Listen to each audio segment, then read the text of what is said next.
A German Shepherd was discovered on a forsaken property, so deeply scarred that he shrank from any human approach. For months, he cowered in the rear of his shelter kennel, overlooked by potential adopters. Yet, when one remarkable visitor arrived at the shelter, something extraordinary happened, defying all the staff's expectations. Prepare for a true story that will reshape your view of the profound bond between humans and their canine companions. In July 2021, San Bernardino Animal Haven in California was pushed beyond its capacity. A nationwide surge in pet surrenders during the pandemic had strained the facility to its breaking point. For shelter director Sandra Morales, a 20-year veteran in animal welfare, the arrival of another rescue case felt like just one more burden in an already insurmountable day. "We're completely out of room," she told Animal Control Officer Miguel Torres as he brought in a crate. "The euthanasia list is up to 15 dogs this week." Miguel shook his head. "You'll want to make space for this one, Sandra." Foreclosed property in Barstow. The owner left months ago, from what we could tell. The rescue was a skeletal German Shepherd, about 3 years old, who had survived by drinking from a leaking sprinkler and scavenging scraps in the neglected yard where he'd been abandoned. His collar had fused into his neck as he grew, requiring urgent surgical removal.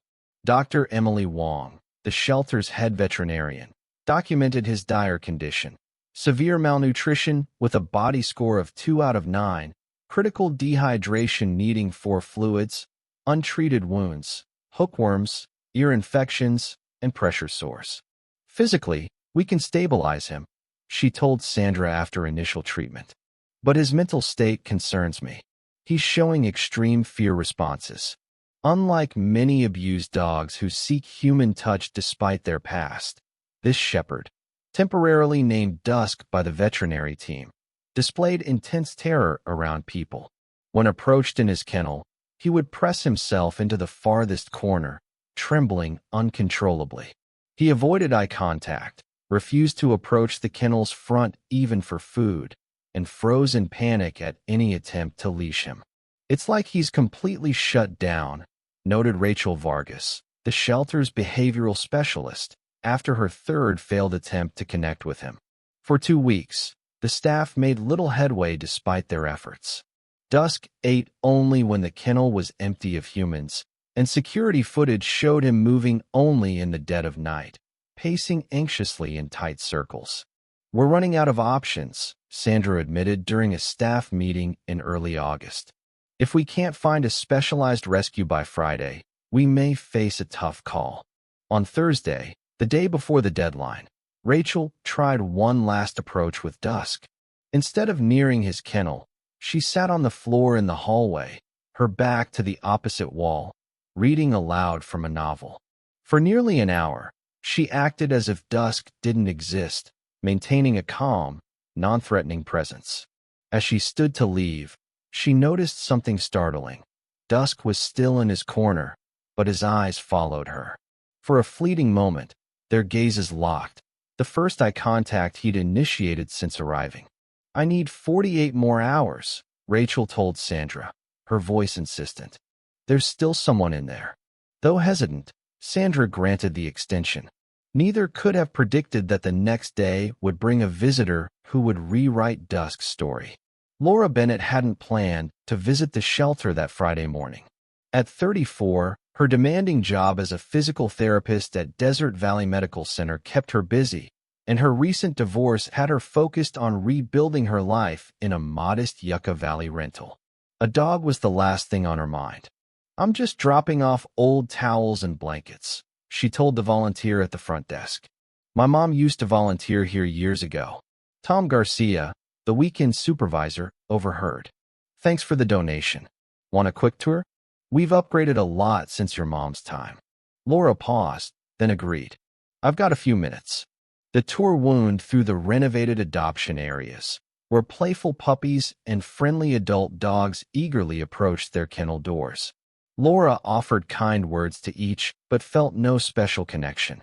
"That's most of our adoption-ready animals," Tom said as they neared the corridor's end. The section beyond is for medical and behavioral cases not yet ready for adoption. Can we take a look anyway? Laura asked. Mom always loved the tough ones. Tom hesitated. Sure, but stay back from the kennels. Some of these dogs are still working through fear or aggression. As they moved through the rehabilitation area, Tom briefly described each case. A dog healing from surgery, another treated for heartworm, malnourished puppies gaining strength for adoption. Then they reached Dusk's kennel. This is our toughest case, Tom said softly. German Shepherd, about 3, found abandoned. He's been here nearly 3 weeks and won't leave that corner. We're hoping a rescue group can take him for long-term rehab. Laura stopped, drawn to the huddled figure in the dim corner. Dusk pressed against the wall, his amber eyes glinting warily. What's his story? She asked. We don't know much, but his behavior suggests prolonged abuse and isolation. He's not aggressive, just terrified. He completely withdraws from humans. Laura watched silently. Then, without asking, she sat cross-legged on the floor across from the kennel, mirroring the spot Rachel had chosen the day before. What are you doing? Tom asked, surprised. I'm not sure, Laura admitted. Just giving him space while being here. Can I sit for a bit? Tom glanced at his watch. I've got medication rounds, but I'll be back in 15 minutes. Laura nodded, her gaze fixed on the shepherd. After Tom left, she sat quietly, occasionally checking her phone, but mostly just existing, making no demands on the frightened dog. 10 minutes passed with no change. Dusk stayed frozen, though his eyes never left her. Then, almost imperceptibly, he shifted, his rigid posture easing slightly. When Tom returned, Laura was still there. Any progress? He whispered. Not much, she said softly. But I'd like to come back tomorrow if that's okay. Surprised, Tom agreed. Sure, but he'll likely be the same. These cases take months. As Laura gathered her things to leave, she glanced at the kennel. Dusk had shifted slightly, watching her with what seemed like curiosity. She couldn't explain why this dog had gripped her attention. Perhaps something in his eyes, or a deeper, unspoken connection she didn't yet understand. Laura returned the next morning, arriving as the shelter opened. This time, she came prepared with a folding chair, a book, and a small Bluetooth speaker playing soft classical music, tools she sometimes used with anxious patients. I wasn't sure you'd come back, Rachel said, greeting her. Tom told us about your interest in Dusk. I wasn't sure either, Laura admitted. But I couldn't stop thinking about him. Rachel led her to Dusk's kennel. The shepherd was in his corner, but he seemed to recognize Laura, his ears twitching forward, a subtle shift Rachel noticed. That's unusual, she said. He's more alert to you than anyone. Laura set up her chair 6 feet from the kennel, angling it to avoid facing Dusk directly.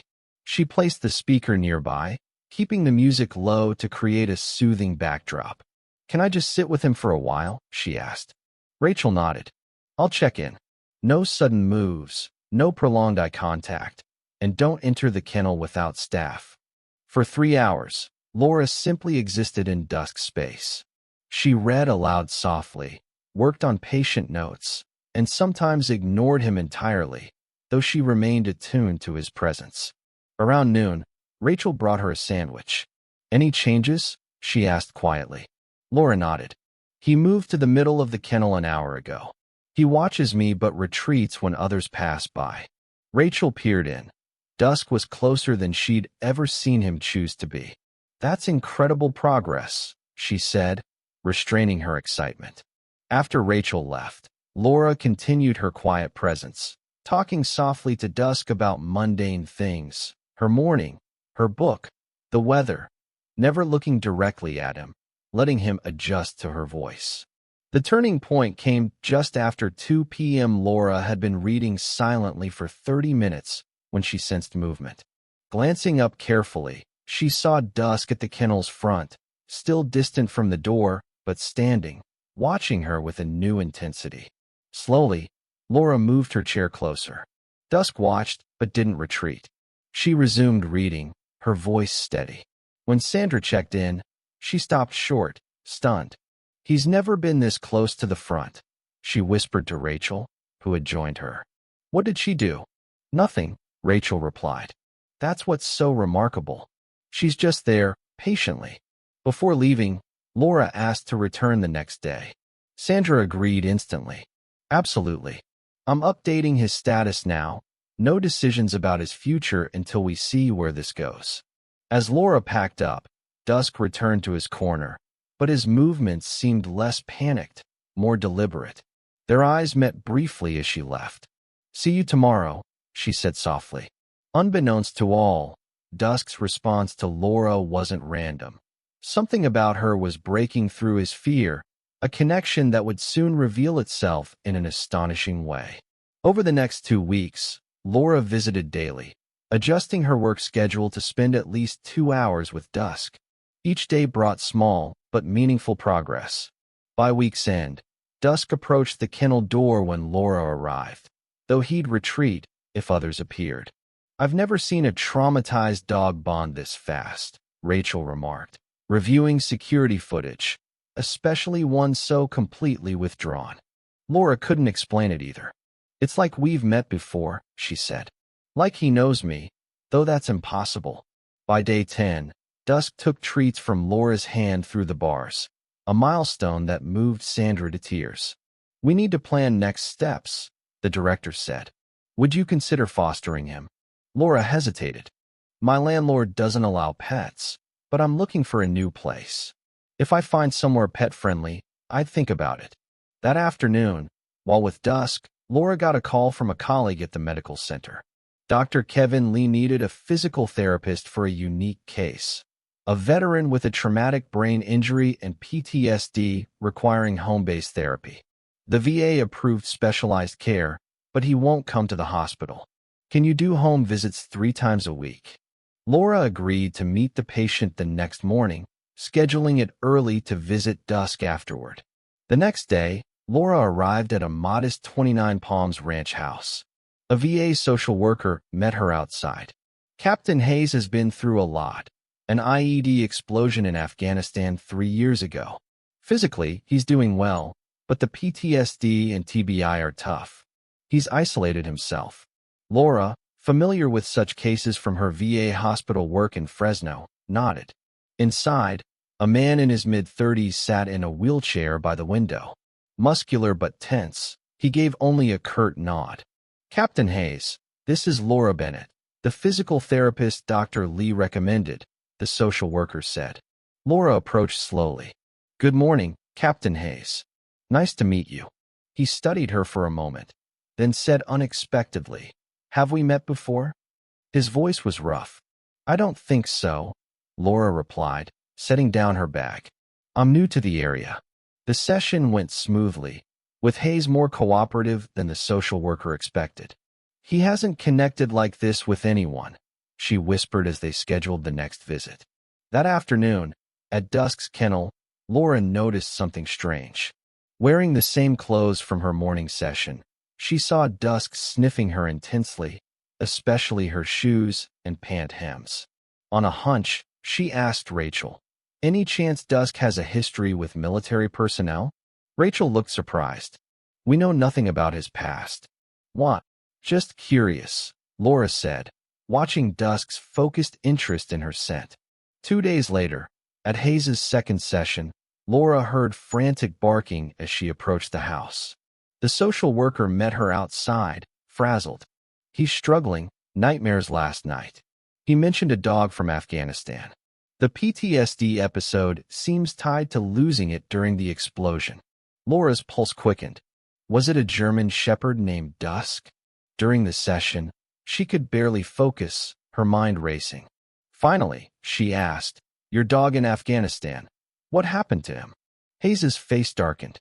Dusk was a search dog, military property, but we worked together 2 years. After the IED, I was evac'd immediately. They said Dusk ran off, probably disoriented. Never found. He paused, voice tight. I wanted to stay and look, but my injuries were too severe. What did he look like? Laura asked. German shepherd, black and tan, scar on his right shoulder from an earlier mission. He frowned. Why the questions? Laura took a breath. This might sound wild, but I've been visiting a German shepherd at the shelter. Found abandoned, very traumatized. No one can approach him except me. Hayes looked skeptical. Lots of German shepherds end up in shelters. This one has a scar on his right shoulder, Laura said quietly. Hayes's expression shifted, shock, disbelief, then guarded hope. That's impossible. Dusk was in Afghanistan 3 years ago. Military dogs sometimes get adopted out after service, Laura said. Or he could have been sent back for treatment and got lost in the system. Hayes gripped his wheelchair. Do you have a picture? Laura showed him photos of Dusk. Hayes studied them, his breathing fast. I can't be sure, he said. But the markings are close. There's one way to know, Laura said. Will you come to the shelter? An hour later, arrangements were made. Sandra approved a private after-hours visit, and Hayes's social worker helped him into Laura's car, his wheelchair in the trunk. At the shelter, Rachel met them at a side entrance. I've put him in the meet and greet room, she said. It's calmer, but if he shows stress, we'll stop immediately. Hayes nodded, his face taut. Laura wheeled him down the hall and paused outside the room. Ready? She asked. He took a deep breath and nodded. Rachel opened the door, and Laura pushed Hayes inside. Dusk was at the room's far end, wary in the new space, focused on a toy Laura had left earlier. He didn't notice them at first. Then Hayes spoke, his voice sharp and commanding. Attention. Dusk's reaction was immediate. His head jerked up, ears erect, staring at Hayes. His nose worked frantically, catching the scent. Dusk, come, Hayes said, his voice cracking. What followed left everyone stunned. Dusk, the dog who shunned humans, who spent weeks hiding, raced across the room, his fear replaced by joy. He reached Hayes, nearly toppling the wheelchair, as Hayes buried his face in Dusk's fur, sobbing quietly. Dusk whined, licked, and pressed against him, trying to climb into his lap. I think that settles it, Rachel whispered to Laura, both wiping away tears. The mystery of how a military dog from Afghanistan ended up abandoned in California remained partly unsolved. Through Hayes's VA and military contacts, they traced a rough timeline. Dusk, injured but alive after the explosion, was sent to Shepherd Air Force Base for rehab. Deemed unfit for further service due to trauma, he was adopted through a group placing retired military dogs. The trail blurred, perhaps multiple homes, an owner unable to cope with his needs, leading to abandonment. What mattered was that Dusk, officially K912 but nicknamed Dusk by Hayes for his closeness, had reunited with his handler. The reunion brought challenges. Hayes lived alone, managing his injuries and PTSD. Dusk, while devoted to Hayes, feared others and new settings. Both needed healing, and Laura became their anchor.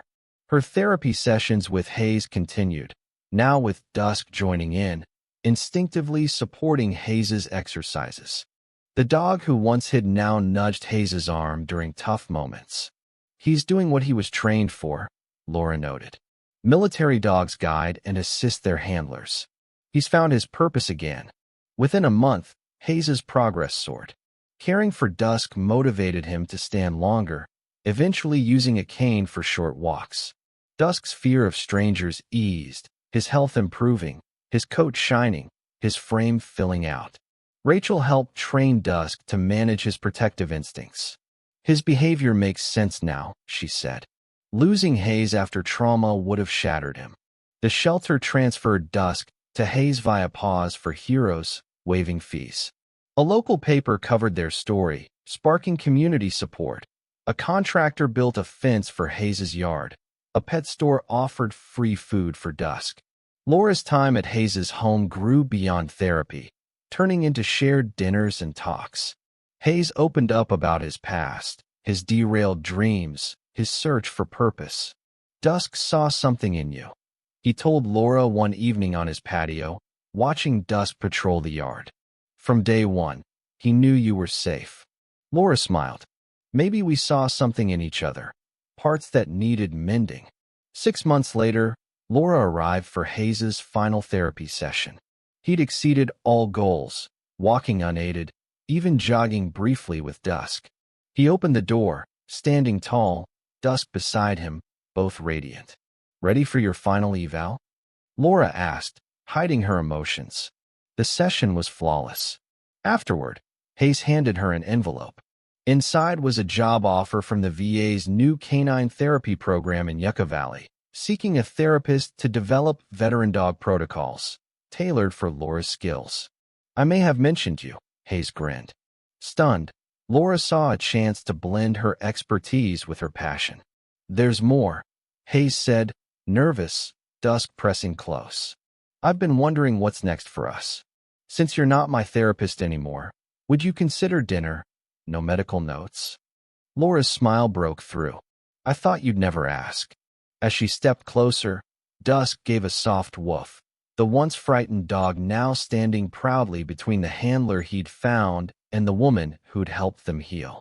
Their story became a landmark case in the VA's K9 therapy program, published in journals and featured in a PBS documentary on animal-assisted PTSD therapy.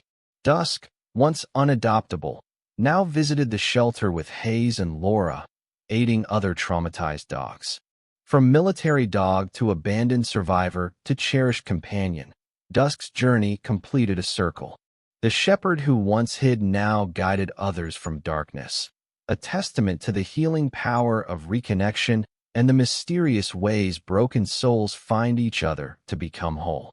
If this story moved you, hit subscribe, smash like, and turn on notifications. Share it with someone who needs hope. Help us share more inspiring, true stories. And remember, the right bond can change everything.